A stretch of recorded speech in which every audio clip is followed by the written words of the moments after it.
राधे राधे, जय श्री कृष्ण सभी लोगों को। उम्मीद करता हूं आप लोग बहुत अच्छे होंगे और बहुत अच्छी आपकी पढ़ाई भी चल रही होगी। दोस्तों ये वीडियो यूपी पीसीएस 2025 की अगर आप नए पैटर्न पर तैयारी करना चाहते हैं, जैसे कि 22 दिसंबर को आपको 2024 पीसीएस का प्रीलिम्स का पेपर देखने को मिला, तो ये वीडियो आपके लिए बहुत इंपॉर्टेंट है। इसको लास्ट तक देखिएगा, 15 से 20 मिनट की वीडियो होगी। इसमें आपको एक एक चीज, अगर आप यूपी पीसीएस 2025 को प्री मेंस और इंटरव्यू सब कुछ क्लियर करना चाहते हैं, तो ये वीडियो आपके लिए बहुत इंपॉर्टेंट है दोस्तों, जरूर से देखिएगा। सभी लोग दोस्तों वीडियो पसंद आने पर लाइक कर सकते हैं, चैनल को सब्सक्राइब कर लीजिए, बेल आइकन पे ऑल दबा दीजिए। और ये दोस्तों बहुत ही ऐतिहासिक वीडियो है और नए पैटर्न के हिसाब से आप अपनी तैयारी अगर करना चाहते हैं, अपनी रणनीति अगर बनाना चाहते हैं, तो आप इस रणनीति को अपनाकर अपनी पूरी तैयारी कर सकते हैं हमारे साथ। तो उम्मीद करता हूँ वीडियो आप सबको अच्छा लगेगा। चलिए स्टार्ट करते हैं दोस्तों। एक बार फिर से आप सभी को राधे राधे, जय श्री कृष्णा। चलिए सेशन को स्टार्ट करें।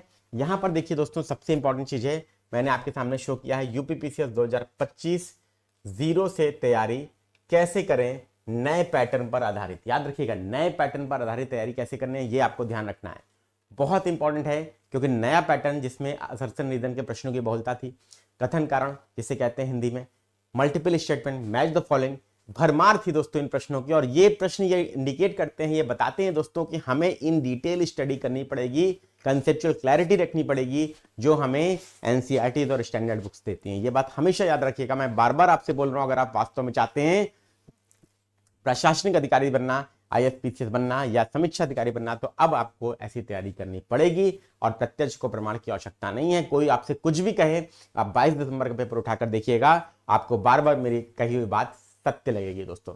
लोग छात्र कह रहे हैं सर प्रश्न कहां से आ गए, तो कहीं से नहीं आए दोस्तों। प्रश्न मॉडर्न हिस्ट्री के वही स्पेक्ट्रम से आए हैं, जो आपकी सबसे रिकमेंडेड बुक है यूपीएससी के लिए, स्टेट पीसीएस के लिए। प्रश्न वही एम लक्ष्मीकांत से आए, प्रश्न वही आपकी ज्योग्राफी की एनसीईआरटी से आए और साइंस की एनसीईआरटी से आए, जहां से आते हैं दोस्तों। और वो हमेशा बेसिक बुक रहेंगी, हमेशा रेफरेंस बुक रहेंगी, चाहे यूपीएससी हो, चाहे स्टेट पीसीएस हो, चाहे किसी भी राज्य की प्रशासनिक सेवा का एग्जाम हो या समीक्षा अधिकारी जैसी सेवा का एग्जाम हो, जो कि एक ऑफिसर बनाती है। याद रखिएगा, आसान नहीं होने वाला है सिलेक्शन, मुश्किल नहीं है लेकिन आसान भी नहीं है। एक अच्छी तैयारी की आवश्यकता है दोस्तों, और अच्छी तैयारी करेंगे तभी सिलेक्शन होगा दोस्तों। ये भी बात दिमाग में स्पष्ट रूप से बैठा लीजिए, ठीक है। चलिए तो स्टार्ट करते हैं दोस्तों हम सब लोग। यहाँ पर सबसे इंपॉर्टेंट चीज देखिए, सबसे पहले बात कर लेते हैं यहाँ पर यूपी पीसीएस 2025 का एग्जाम कैलेंडर। दोस्तों आप ये मान के चलिए कि जनवरी मंथ में आपको मिल सकता है देखने को। आज मैंने एक वीडियो बनाया भी है, उसमें मैंने आपको बताया भी है सारी डिटेल्स वैकेंसीज के बारे में भी और कैलेंडर के बारे में भी। उस वीडियो को भी आप लोग देख लीजिए, चैनल पर अवेलेबल है। टोटल वैकेंसी कितनी हो सकती है, तो ये दोस्तों यूपी पीसीएस 2024 का जब तक प्रीलिम्स का रिजल्ट नहीं आता, इसके बारे में कुछ भी नहीं कहा जा सकता। क्यों? क्योंकि प्रीलिम्स का रिजल्ट तक वैकेंसी 2024 में जुड़ेंगी और ये आयोग का नियम है दोस्तों। जो बची हुई सीटें रहेंगी, अध्याचन रहेंगे, वो 2025 के लिए आएंगे। फिर भी ये मान के चलिए ठीक ठाक वैकेंसीज होंगी दोस्तों, और वैसे भी आपको एक ही पद चाहिए, दिमाग में ये रखिएगा। इसके बाद नोटिफिकेशन कब तक आ सकता है, तो ये मान के चलिए वैसे तो आयोग फरवरी के आसपास देता है नोटिफिकेशन, स्टैंडर्ड रूल है। तो इस बार फरवरी में भी दे सकता है, पहले भी दे सकता है और एक आध महीने बाद भी हो सकता है। तो उससे कोई परेशान नहीं होना है आपको। आपके लिए जो मेन डेट है वो क्या है, मेन डेट है एग्जाम डेट। तो एग्जाम डेट दोस्तों ये मान के चलिए कि 2024 का मेंस जो है वो आपका अप्रैल या मई तक, मार्च या अप्रैल तक, मार्च लास्ट या अप्रैल में होने की संभावना है। जैसा कि 3.5-4 महीने का गैप आयोग देता है। तो 22 दिसंबर को 2024 का प्री हो चुका है और 3 महीना अगर जोड़ते हैं तो 22 आपका मार्च होता है दोस्तों। तो ये मान के चलिए कि मार्च एंड या अप्रैल के फर्स्ट वीक में अगर होता है आपका मेंस, तो ये परीक्षा आपकी ये मान के चलिए जून या जुलाई में हो सकती है। जून या जुलाई में आपकी हो सकती है दोस्तों, एक्सपेक्टेड हम लोग ये मान के चले। बाकी एक्चुअल डेट दोस्तों आपकी आयोग कैलेंडर में ही आपको बताएगा, ठीक है। हम लोग एक्सपेक्टेशन के हिसाब से चल रहे हैं।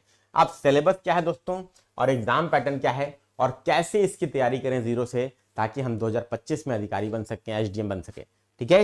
ये लक्ष्य लेकर चलना है। चलिए स्टार्ट करते हैं दोस्तों। लेकिन महत्वपूर्ण सूचना उसके लिए है कि जो लोग आरओ की तैयारी करना चाहते हैं, तो विजय बैच 3.0 हमारे एप्लीकेशन पर स्टार्ट हो चुकी है, लग गई है। इसकी क्लासेस 2 जनवरी से आपकी स्टार्ट हो जाएंगी। आप सभी लोग इसे ज्वाइन करके अपनी पूरी आरओ की प्री और मेंस की तैयारी कर सकते हैं। लेटेस्ट पैटर्न जो आपको देखने को मिला 22 दिसंबर को, उसके आधार पर, ठीक। लिंक इसका डिस्क्रिप्शन बॉक्स में आपको मिल जाएगा। और अगर यूपी पीसीएस 2025 की पूरी तैयारी करना चाहते हैं तो हमारे साथ, तो हमारे फाउंडेशन बैच में जुड़ सकते हैं। इसके बारे में मैं एकदम आखिरी में आपको बताऊंगा, ठीक है। लेकिन पहले इस वीडियो को देखिए, ठीक। चलिए देखिए दोस्तों, यूपी पीसीएस के बारे में अगर बात करें तो यूपीपीसीएस की जो प्रशासनिक सेवा की परीक्षा है ये 3 स्टेजेस की होती है, 3 स्टेजेस इसमें होती हैं। कौन कौन सी 3 स्टेजेस दोस्तों? तो आपके सामने यहाँ पर है 3 स्टेजेस। सबसे पहले स्टेज है आपकी प्री की है, फिर मेंस की है और फिर आपकी इंटरव्यू की है। ठीक है, ध्यान रखिएगा। प्रीलिम्स में आपके 2 पेपर्स होते हैं, जीएस और सीसैट। तो जीएस का पेपर में 150 क्वेश्चन आता है और सीसैट में आपका 100 क्वेश्चन आता है। सीसैट आपका क्वालिफाइंग होता है, अर्थात पास करना होता है, लेकिन इस बार भी दोस्तों सीसैट ने बहुत लोगों की क्या है एक्सपेक्टेशन या उम्मीदों पर पानी फेर दिया, क्योंकि सीसैट ही नहीं क्लियर हो पाया। ठीक है, पहले तो सीसैट की बात ही नहीं हो रही थी। ठीक, इससे कट ऑफ आपका कम हो सकता है। अब जीएस के पेपर में कितना स्कोर करें तो वो कोई नहीं कह सकता दोस्तों क्या कट ऑफ जाएगी, क्योंकि जैसा पेपर इस बार का आ गया, हर बार 90 प्लस कट ऑफ रहती थी या 85 प्लस रहती थी। इस बार ये मान के चलिए कट ऑफ धड़ाम से 75 के आसपास होने की संभावना है। एक्चुअल तो आयोग ही बताएगा, लेकिन 75 प्लस जिनके आ रहे हैं वो 2024 मेंस की तैयारी करें दोस्तों, क्योंकि 1000 के आसपास सीटें हैं, बहुत अच्छा अवसर है। और मेंस की तैयारी करने के लिए भी प्योरली दोस्तों याद रखिएगा, संकल्प बैच हमारे एप्लीकेशन पर लग गया है, वो आप सब लोग ज्वाइन कर सकते हैं। ठीक, चलिए अब दोस्तों यहां पर मेंस की बात करें तो 6 जीएस के पेपर आपके होते हैं। एक ऐसे का पेपर होता है और एक हिंदी का पेपर होता है। हर पेपर 200 नंबर का, तो 200 गुणे 6 1200, ये 150 और ये 150, तो टोटल कितना मार्क्स हो गया? तो 1500 नंबर का मेंस होता है दोस्तों और 100 मार्क्स का इंटरव्यू होता है। तो जो मेरिट बनती है दोस्तों, मेरिट आपकी मेंस प्लस इंटरव्यू के मार्क्स जोड़कर बनती है, ये बात ध्यान रखिएगा।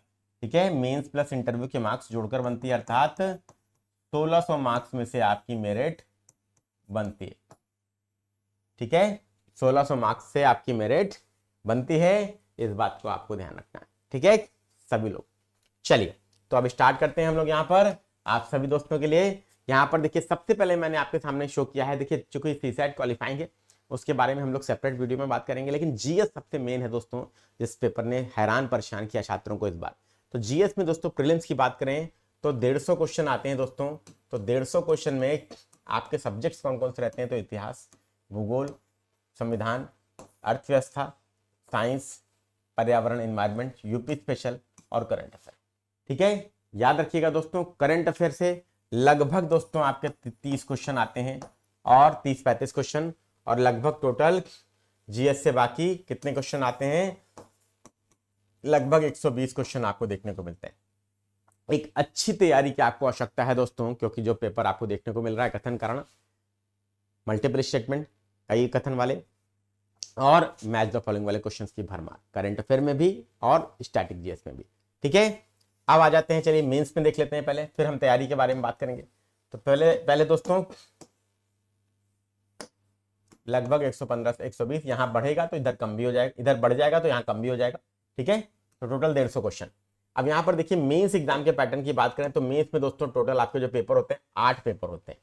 ठीक है, 8 पेपर कैसे देखिए, चलिए सबसे पहला पेपर आपके सामने है निबंध का, जिसे ऐसे भी कहते हैं, 150 नंबर का आता है। फिर सामान्य हिंदी का 150 नंबर का। ठीक है, तो निबंध और सामान्य हिंदी आपके सामने। इसके बाद दोस्तों जीएस के 6 पेपर। पहले पेपर में आपका इतिहास, ठीक है, फिर भूगोल, फिर सोसाइटी, समाज, भारतीय समाज।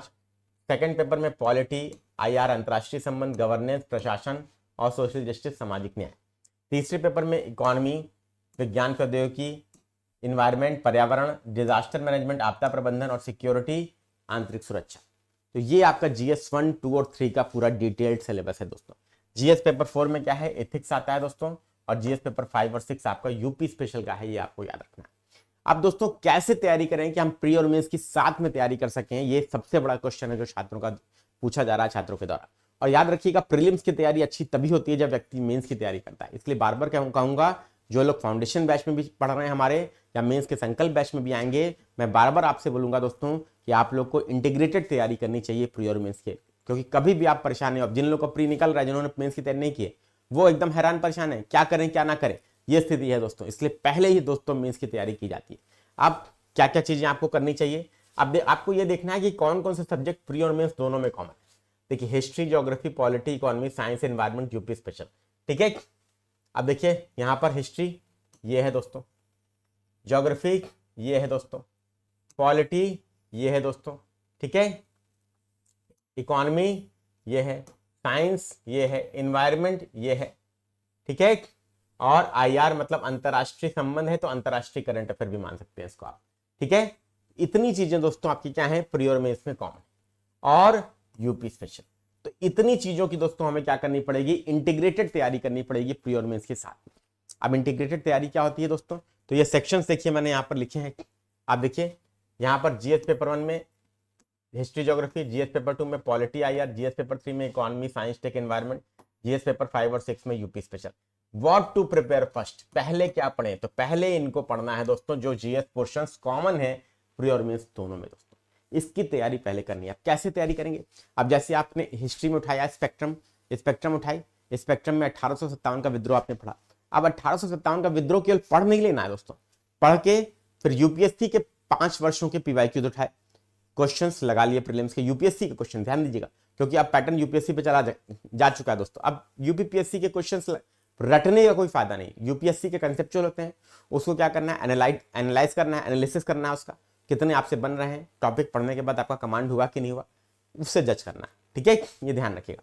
उसके बाद 1857 के विद्रोह पर जितने क्वेश्चन आए पिछले 5 वर्षों में यूपीपीएससी में मीन्स के, उनको एक जगह नोट कीजिए और उसकी आंसर राइटिंग करके 200 शब्दों में 1857 के विद्रोह की एक शॉर्ट नोट बना के रेडी कर लीजिए। सब लोगों को ये काम करना है दोस्तों, ये बात निश्चित रूप से दिमाग में बिठा लीजिए, ठीक। इसके बाद आपको क्या करना है, इसके बाद ये सारी चीजें आपको हिस्ट्री, आपने मॉडर्न हिस्ट्री कंप्लीट की, फिर एंशिएंट, फिर मेडिवल, फिर ज्योग्राफी, फिर आपकी पॉलिटी, फिर economy science environment UP special, सब में आपको यही पैटर्न फॉलो करना है दोस्तों, ठीक है, ये ध्यान रखिएगा। अब दोस्तों सबसे इंपॉर्टेंट बात यह है कि आपके रिसोर्सेस क्या क्या होंगे, कैसे कैसे आपको रिसोर्स रखने हैं या क्या क्या रिसोर्स आपको रखने हैं। तो रिसोर्स दोस्तों देखिए मैंने यहाँ पर लिखे हैं, हिस्ट्री के 3 पोर्शन हैं, सबसे पहले एंशिएंट हिस्ट्री, फिर मेडिवल हिस्ट्री और फिर मॉडर्न हिस्ट्री। एंशिएंट हिस्ट्री में आपकी 11th क्लास की पुरानी एनसीईआरटी दोस्तों मैं 2 बोलूंगा, एक आर.एस. शर्मा जी की ने लिखी है प्राचीन भारत की, सतीश चंद्रा ने मध्यकालीन भारत की लिखी है, वही पढ़िए दोस्तों, यही मैं बार बार आप छात्रों को बोलता हूं। और आर.एस. शर्मा और सतीश चंद्रा, आर.एस. शर्मा और सतीश चंद्रा इसलिए बोल रहा हूं, इस वीडियो को पूरा देख लीजिएगा, लेकिन बहुत सारे लोग ऐसे होंगे जो नहीं देखेंगे और उसके बाद कमेंट बॉक्स में पूछेंगे सर एनसीईआरटी के लिए कौन सी बुक है, मेडिवल के लिए कौन सी बुक है, पूरा पढ़िए, ठीक, पुरानी एनसीईआरटी है पढ़िए। मॉडर्न के लिए स्पेक्ट्रम से बेस्ट कोई बुक नहीं है दोस्तों, यूपीएससी तक के क्वेश्चन से स्पेक्ट्रम से सीधे पूछे जाते हैं, और यूपीपीएससी ने इस बार भी और 11 फरवरी को आरओ के पेपर में भी, दोनों में ही दोस्तों स्पेक्ट्रम पर आधारित प्रश्न बनाए। आप जिसने पढ़ा है, और हम लोग करते क्या ना, हम लोग पढ़ तो लेते हैं, एक बार सोचते हैं कि स्पेक्ट्रम याद हो गई, और रिवाइज करने के लिए वही अपनी प्री पुस्तक घटनाचक्र के पास आ जाते हैं। करिए, आप अपने रिस्क पे कर रहे हैं और आप इसका परिणाम आप सबके सामने है आज। कुछ सब्जेक्ट्स में जिसमें इजी क्वेश्चन आए, जैसे साइंस में दे दिया, पॉलिटी में दे दिया, आपको लगता होगा घटनाचक्र से हो जा रहा है, लेकिन आपने इतिहास देखिए, आप भूगोल देखिए, ये जो प्रश्न बने हैं दोस्तों ये वास्तव में एनालिटिकल क्वेश्चंस हैं, और जब तक डिटेल में नहीं पढ़ेंगे तब तक काम नहीं चलेगा दोस्तों। ये मैं आपसे बार बार बोल रहा हूं, कंसेप्चुअल स्टडी की आवश्यकता है, एनसीईआरटी स्टैंडर्ड बुक की आवश्यकता है। स्पेक्ट्रम बेस्ट बुक है, 19 चैप्टर पढ़ने हैं, पूरी नहीं पढ़नी है, वीडियो बनाया है चैनल पर देखिएगा। इसके बाद ज्योग्राफी क्लास 6 से लेकर क्लास 12 तक की नई एनसीईआरटी दोस्तों पढ़िए, मैं आप सबसे बोलूंगा, और जिन्होंने पहले की पढ़ी है 11 12 की भी पढ़ेंगे चल जाएगा, लेकिन 6 से 12 की पढ़ डालिए, जिसमें क्लास 7 की तो इन्वायरमेंट की ही एनसीईआरटी है, ठीक है, और पढ़ लीजिए, वो आपकी निश्चित रूप से आपको फायदा देगी, नुकसान नहीं करेगी, ये भी मैं आपसे बोलूँ, ठीक है। चलिए, इसके बाद इकोनॉमी की बात करें तो क्लास 11th और 12th की 2 किताबें आपको पढ़नी है, 12th में 2 किताबें हैं लेकिन एक ही पढ़नी है, माइक्रो और मैक्रो, मैक्रो सिलेबस में है, माइक्रो नहीं है, ठीक है। तो एनसीईआरटी 11th और 12th एक बार पढ़ लीजिए, कंसेप्चुअल क्लैरिटी आपको हो जाएगी, जो कंसेप्ट बेस्ड क्वेश्चन आपके पूछे जाएंगे वो आपसे यहीं से आएंगे दोस्तों, ठीक है। इसके बाद साइंस में क्लास 6 से लेकर क्लास 10 की नई एनसीईआरटी, और इन्वायरमेंट की एनसीईआरटी दोस्तों ज्योग्राफी की ही क्लास 7 की एनसीईआरटी है। याद रखिएगा दोस्तों, ये आप कर सकते हैं, अपने ऊपर विश्वास होना चाहिए, और अगर आप प्रशासनिक सेवा वास्तव में क्लियर करना चाहते हैं तो यही आपके लिए तरीका है दोस्तों, जिससे आप प्रशासनिक सेवा में सेलेक्ट हो सकते हैं, यूपीपीसीएस में, यूपीएससी में सेलेक्ट हो सकते हैं, या आरओ में। अब पेपर आपका ऐसे ही बनेगा, ठीक है। इस देखिए, याद रखिएगा कि कितना भी टफ पेपर आ जाए, कहीं से भी पेपर बन जाएगा दोस्तों।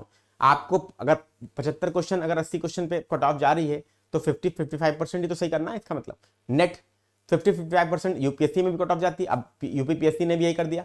अब इसके लिए दोस्तों, अब 50-55% क्वेश्चन सही आप इन सोर्सेज से डेफिनेटली कर सकते हैं, कहीं से आए ना आए, इन सोर्सेज से तो आएगा ही आएगा 60% 70% क्वेश्चन दोस्तों, और इसमें से 50-55% आप आराम से सही कर सकते हैं, ये बात याद रखिएगा। इसलिए मोस्ट रिलायबल सोर्सेज हैं दोस्तों, ये यूपीएससी के लिए भी रेकमेंड की जाती है बुक लिस्ट और ये सोर्सेज, और यही मैं आपको हम बार बार, मैंने अभी से नहीं पिछले 2 साल से लगातार चिल्ला के बोल रहा हूं ये, कि यही सोर्सेज फॉलो कीजिए, यही आपकी नैया पार लगाएंगे दोस्तों, ठीक है, याद रखिएगा। लेकिन हम लोग क्या करते हैं, हम लोग घटना चक्र देखते हैं, इजी वे दिखता है, हमें उठा लेते हैं और इसको तैयार कर लें, रट लें तो काम हो जाएगा, पढ़ना नहीं पड़ेगा, ठीक है। पढ़ना तो पड़ेगा दोस्त, क्योंकि प्रशासनिक सेवा पीसीएस एसडीएम बनना ये इतना आसान नहीं है, ये आयोग ने बता दिया है दोस्तों, ठीक है। या समीक्षा अधिकारी भी अधिकारी बनना आसान नहीं है, ठीक। यहां पर साइंस के लिए आप में लोग बोलेंगे सर लूसेंट पढ़ सकते हैं क्या? हाँ, मैं कहूंगा साइंस के लिए केवल अगर आप चाहें तो लूसेंट पढ़ सकते हैं, लेकिन दोस्तों वो क्या, उसमें भी रिस्क है, क्योंकि पैटर्न डायनेमिक हो गया है, वो इस बार साइंस के क्वेश्चन उठा के एनसीईआरटी से बना देगा आयोग, तो क्या करिएगा? तो इससे बेटर है एनसीईआरटी पढ़ लीजिए, ठीक है, रिवीजन भले लूसेंट से कर लीजिएगा, ठीक है, ये ध्यान रखिएगा। यहां पर ये चीज मैं बोलूंगा। अब ये काम आपको करना कितने में है दोस्तों, कितने टाइम में करना है? ये काम आपको 1 जनवरी से 31 मार्च के बीच में करना है। 3 महीने में आराम से दोस्तों आप क्या कर सकते हैं, इन सोर्सेस को कंप्लीट कर सकते हैं। पॉलिटी के लिए एम लक्ष्मीकांत सबसे बेस्ट बुक है, इंडिया की लॉ यूनिवर्सिटीज में रिकमेंड की जाने लगी है, इससे बेस्ट कोई किताब नहीं है। अगर आपसे कोई नहीं बोल रहा है तो वो उसकी अपनी प्रॉब्लम है, वो इस बुक का इंपॉर्टेंस समझ नहीं रहा है। लेकिन अभी भी दोस्तों अंडरस्टैंडिंग बेस्ड क्वेश्चन अगर आएंगे तो लक्ष्मीकांत से बेस्ट कोई सोर्स नहीं दोस्तों, और उससे ईजी भाषा किसी बुक की नहीं, ठीक है, ये ध्यान रखिएगा, ठीक। सब लोगों को ये काम करना है, और ये काम 3 महीने में आप आराम से कंप्लीट कर सकते हैं अगर आप समयबद्ध तरीके से करते हैं। तो अगली वीडियो में मैं टाइम टेबल आपको बता दूंगा, टाइम टेबल क्या फॉलो होगा ये भी आपको ध्यान रखना है, ठीक है। ये पूरा सोर्सेज आपको फॉलो कर लेना है 31 मार्च तक, ध्यान रखिएगा। अब क्या करना है, यहां पर दोस्तों 2 चीजें आपको और लेनी है। यूपीएससी के प्रीवियस ईयर क्वेश्चंस आपको लगाने हैं, जैसे आपने स्पेक्ट्रम उठाई, स्पेक्ट्रम पहले कर रहे हैं, 1857 का विद्रोह किया, उसके 5 वर्षों के यूपीएससी के क्वेश्चंस लगा डाले, देखिए कितने बन रहे हैं, कितने नहीं बन रहे हैं, क्या नहीं बन रहे हैं, तो उसको उस टॉपिक को दोबारा से 1857 का विद्रोह को दोबारा से एक बार पढ़ लिया, जिससे सारे प्रश्न बन जाए, और मार्क कर लिया उसमें इंपॉर्टेंट चीजें, ठीक है, और नोट्स बना लिया। ये काम करना है दोस्तों, क्योंकि बिना इसके काम नहीं चलेगा आप।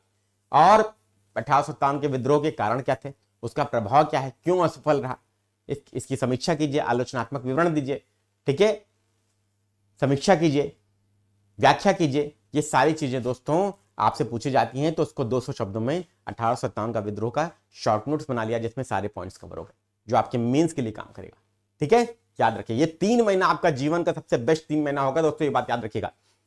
यहां पर आप एक ऐसी नींव तैयार कर देंगे, जब कैसा भी प्रीलिम्स आए, फिर कैसा भी मेंस आए, आपका तो वो निकलेगा, ठीक, ये ध्यान रखिएगा। यही सेम चीज आपको लक्ष्मीकांत में भी करनी है, यही ज्योग्राफी के एनसीईआरटी में भी, इकोनॉमी, साइंस, एनसीईआरटी और मेडिकल में भी आपको यही चीज करनी है, ठीक है। और आंसर राइटिंग शॉर्ट नोट्स करते हुए चलिए, शॉर्ट नोट्स अभी करते हुए चलिए। आंसर राइटिंग अभी देखिए, अभी याद रखिएगा, आंसर राइटिंग जिनका थोड़ा बहुत तैयारी है वो कर सकते हैं, जिनका नहीं तैयारी है वो पहले 3 महीने ये काम कर लें, फिर आंसर राइटिंग स्टार्ट करें, ठीक है। आंसर राइटिंग करनी है, लेकिन आफ्टर 31 मार्च, जैसा मैंने आपको बताया, 31 मार्च के बाद, ठीक है, जैसा कि मैंने आपको बताया 31 मार्च तक पहले एक बार कंप्लीट कर लीजिए। या जो जैसे आपने स्पेक्ट्रम लक्ष्मीकांत कंप्लीट कर लिया, तो पॉलिटी और मॉडर्न हिस्ट्री की आप आंसर राइटिंग करिए। आंसर राइटिंग दिन में एक क्वेश्चन लिखिए। जब पॉलिटी, स्पेक्ट्रम और मॉडर्न हिस्ट्री की, स्पेक्ट्रम और लक्ष्मीकांत पॉलिटी कंप्लीट कर लीजिए, तो पॉलिटी के, मॉडर्न हिस्ट्री के क्वेश्चन डेली एक क्वेश्चन राइट डाउन करिए, प्रैक्टिस करिए, समय फिक्स कर लिए, 7.5 मिनट 8 मिनट में 200 शब्द लिखने का प्रयास कीजिए, ठीक, ये कर सकते हैं। लेकिन अभी पहले फाउंडेशन बनाइए, फाउंडेशन का यही मतलब होता है, ठीक है, क्लियर। अब दोस्तों ये काम आप लोगों को करना है। इसके बाद दोस्तों क्या होगा, पहला रिवीजन हम लोग करेंगे 1 अप्रैल से लेकर 31 मई तक, दूसरा रिवीजन हम लोग करेंगे 1 जून से लेकर 30 जुलाई तक, ठीक है, सॉरी 1 जून से लेकर 30 जून है दोस्तों, ये 1 जून से लेकर 30 जून है।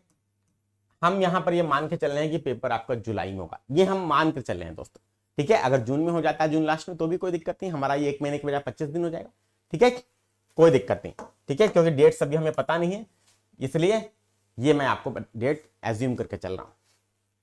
अब इसके अलावा दोस्तों 31 मार्च के बाद, 31 मार्च के बाद दोस्तों आपको क्या करना है, जब आप पूरा फाउंडेशन, प्री और मेंस के कॉमन सब्जेक्ट्स को कंप्लीट कर लेंगे, इसके बाद आपको क्या करना है दोस्तों, आपको right one essay on every Sunday. Her Sunday दोस्तों आपको एक निबंध की प्रैक्टिस करनी होगी, अभी से करनी है, करनी पड़ेगी दोस्तों। अगर 25 में ही सिलेक्शन लेना है तो औरों से अलग करना पड़ेगा, सिलेक्शन लेना है तो याद रखिएगा, ठीक है सभी लोग। हम प्रीलिम्स को मान के चल रहे हैं कि जुलाई में आपका होगा। इसके बाद दोस्तों कुछ सेक्शंस बचे, जैसे हिंदी का पेपर बचा, इथिक्स का जीएस पेपर 4 का पोर्शन बचा, जीएस पेपर 1 में सोसाइटी, जीएस पेपर 2 में governance social justice, GS paper 3 में डिजास्टर मैनेजमेंट सिक्योरिटी। इन पोर्शंस को आप प्री के बाद कब करेंगे, अगस्त से लेकर अक्टूबर के बीच में कंप्लीट कर लेंगे। छोटे छोटे टॉपिक्स हैं, एथिक्स 15 दिन में हो जाता है, ठीक है, बहुत आराम से कंप्लीट हो जाता है, ठीक। तो ये पैटर्न और टाइम टेबल आप लोग फॉलो कीजिए और निश्चित रूप से दोस्तों एसडीएम बनने का 2025 में फॉर्मूला है ये, जिसने फॉलो कर लिया, जिसने साहस दिखा लिया, वो निश्चित रूप से अधिकारी बनेगा। और अब आसान कतई नहीं रहेगा, याद रखिएगा पेपर, चाहे वो आरओ हो पीसीएस हो, डिटेल में पढ़ना पड़ेगा दोस्तों। स्टैंडर्ड बुक्स एनसीईआरटी पढ़िए, अंत समय तक उसी पर रिलाई कीजिए, उसी को 3 से 4 बार रिवीजन करने का टारगेट रखिए, शॉर्ट नोट्स बनाइए, मैंने जो तरीका बताया उसको करिए, निश्चित रूप से सिलेक्शन होगा, कोई ताकत नहीं रोक पाएगी दोस्तों, ये मैं आपसे कह सकता हूं, ठीक है। और अपने ऊपर विश्वास है और प्रभु की इच्छा है तो निश्चित रूप से दुनिया का कोई भी एम हम लोग अचीव कर सकते हैं, ठीक है, ध्यान रखिएगा, क्लियर। अब ये पूरा चीज दोस्तों हम अपने फाउंडेशन बैच में आपको दे रहे हैं। ये फाउंडेशन बैच हमारी स्टार्ट हो रही कब, 2 जनवरी 2025 से, 2 जनवरी 2025 से स्टार्ट हो रही है। इसमें एडमिशन स्टार्ट हो चुके हैं, एडमिशन आपके स्टार्ट हो चुके हैं, बच्चे एडमिशन लेना शुरू कर चुके हैं। Only for 100 students, only for 100 students है, ध्यान रखिएगा। 100 बच्चों से ज्यादा की जिम्मेदारी मैं नहीं लेता, क्योंकि उतने को मैं गाइड नहीं कर सकता, ठीक है, याद रखिएगा। आप सब लोग ज्वाइन कर सकते हैं और आप सब लोग ज्वाइन कीजिए, मैं आप सबसे यही चीज बोलूंगा, ठीक है, सब लोग ज्वाइन कीजिए, मैं आप सबसे यही चीज बोलूंगा दोस्तों, सबको ज्वाइन करना है और ज्यादा से ज्यादा लोग ज्वाइन कीजिए और सही दिशा में तैयारी करके अपना सिलेक्शन प्राप्त कीजिए, यही मैं आप सबसे बोलूंगा दोस्तों। और मेंस और इंटरव्यू मिला के 1600 मार्क्स होते हैं, टोटल आपको 850 नंबर प्राप्त करने होते हैं। 850 नंबर आप आराम से प्राप्त कर सकते हैं। कैसे कैसे प्राप्त कर सकते हैं दोस्तों, हर पेपर में दोस्तों कितना लाइए, हर पेपर में 100 मार्क्स, कितना हो गया दोस्तों, तो 100 गुणे 6, 600 इधर से हो गया, ठीक है, इधर 100 ऐसे में, 100 हिंदी में, इधर क्या हो गया 100 + 100 200 हो गया, और 50 इंटरव्यू में, 50 इंटरव्यू में, ठीक है, तो 600 2 800, 850 नंबर आपके आराम से आ सकते हैं। यही हम लोग एम लेकर चल रहे हैं इस फाउंडेशन बैच में अचीव करने का। और 850 नंबर अगर अचीव कर लिया तो 1600 में से 850 नंबर पे एसडीएम पक्का मिल जाएगा दोस्तों, कितनी भी कम सीट हो, कितनी भी ज्यादा हो, उससे कोई फर्क नहीं पड़ता। तो आप सब लोग इसका हिस्सा बनिए, उम्मीद करता हूँ वीडियो पसंद आया होगा, पसंद आया तो लाइक कीजिए, शेयर कीजिए, चैनल पर नए तो सब्सक्राइब कीजिए। आप सभी को राधे राधे, जय श्री कृष्ण।